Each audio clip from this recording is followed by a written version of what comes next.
Sergeant Barjinder Toor was born in India on June 27, 1982. He was the oldest son in the family. Mr. Barjinder's father owns a small business in Washington, D.C., and his mother is a nurse at the hospital for nearly 30 years.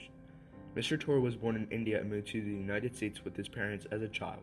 Before joining the military, Mr. Toor was in the second year of his community college, located in Northern Virginia, preparing to finish his fourth semester. He had the choice to go to a local four-year university or join the ranks of the military, which he eventually did. I always wanted to join the Marines. I think really early on, I knew, like as a freshman or a sophomore in high school, I started looking into it. I had already made up my mind. Since childhood, Sergeant Toor knew that he wanted to serve his country in the military. When Mr. Toor joined the Marines, he was almost 21 years old. One of the main reasons why he went to the Marines was his desire to serve for a long time and to have the most productive expeditions and deployments in the ranks of the military. After graduation, Mr. Toor's parents did not support him in joining the military. Right out of high school, they wanted me to go to school, and in our culture, I'm Indian. You sort of have three choices when you grow up, or at least that's what you're told. You be a doctor, an engineer, or a lawyer, and that's just what you know growing up.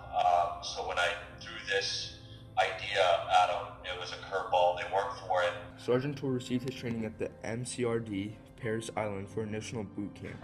He also went to a special sniper school after he was selected as a serviceman. The training was really tough. Of all the possible military branches, the training of the Marines is the most difficult and the longest, both physically and emotionally. Marines specialize in the support of naval and army operations at sea and on land and air. It is not surprising that their training should be so difficult and unpredictable. You go from being a civilian and having all the luxuries of being a civilian. You can eat when you want to, you can go out when you want to, you can make a call when you want to, you can go to the bathroom when you want to. But and when you get to Paris Island and those doors open up initially, your world changes. Everything is on someone else's schedule, a schedule that they put together for you, and that's what life is for about 3 to 3.5 months. But still, there were several aspects that helped him cope with such a complex training. In physical terms, Mr. Toor was quite well prepared, as he played football in high school, but there were also things that helped him emotionally. Mr. Toor said that when he moved to America, it helped him to adapt to new and unknown places for him faster and to have self-confidence when necessary. Another aspect that helped him to cope with missing his family was the understanding that Mr. Toor did this for his family. He knew that they were waiting for him, and this helped him and motivated him to go on. Training took a lot of time and effort, but it was just a preparation before actually getting to the war. Sergeant Toor was deployed once in 2008, and for 14 months he served in Iraq, taking an active part in Operation Iraqi Freedom. As soon as Sergeant Toor arrived in Iraq, for several weeks, the unit of soldiers that were there showed and told them how to live there in the war. At that time, Mr. Toor realized that he would not have to shoot and fight right after land. He realized that he would have to learn many things. I gotta be smart, I gotta be calm, I gotta be intelligent. What they're telling me is either gonna save my life or take my life. So at first, Mr. Toor settled in a new place, little by little getting used to where he is.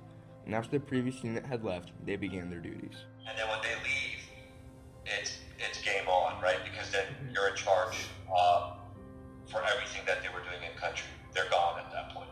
Life in the war was difficult and unpredictable. Sergeant Toor has been in many battles, showing his courage and commitment to his country.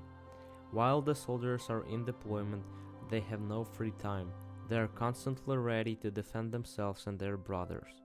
There is no free time. When you're in the Marine Corps, you pretty much stay at whatever base you're close to that day. I was a part of a LAV unit, which meant that we were out and about all the time, seeing different parts of the country, just going to wherever the next mission was that came through on SATCOM. There is no free time, and when we do have free time, we're usually set up in the middle of the desert somewhere, going over weapon checks, cleaning weapons, making sure that we're reloading on ammo. It was just, you were in constant preparation because you knew the call was coming to run the next mission. It's not a set time. Mr. Toor has been in many battles in Iraq, which we may know from numerous news reports, books, and movies shot about those places. For Sergeant Toor, it did not make any difference in exactly which place he was in. His most important task was to save the lives of as many people as possible. That's what he said about the battle in Fallujah. It's a place. I don't care what you call it. It could be Fallujah or whatever, Disney World. It don't matter to me. I know that when we get there, we're going to fight. And, so you just go in with that mindset. You're in the battle zone everywhere. So the whole thing is war. A person who has been in a war can look at people in this world and at life as a whole differently. One of the things that Mr. Toor was convinced while being in Iraq was that people who had never been there would never understand what was happening there. They cannot judge or claim something because they were not there. I'm 36 now, getting ready to be 37 this year, and I can tell you that I'm a completely different person now than I was when I went in. And we view like 21-year-olds or 22-year-olds, whatever, even 24-year-olds as, young men. But you're just kids, really, ultimately. I mean, you really are. It's changed my perspective on life. It's brought a reality to when I see things on TV in a highly polarized, political sort of environment right now. It's sad. What we try to do as servicemen, what we try to do as Marines when we fight, is to make sure that nothing can come here and harm our families or separate us or, take one person away from another. And when I see that being utilized as a tool for one party or the other to pull an advantage, it just really, really frustrates me because the men will continue to serve. These kids will continue to go and put their life on the line and continue to even die and give their life for this country.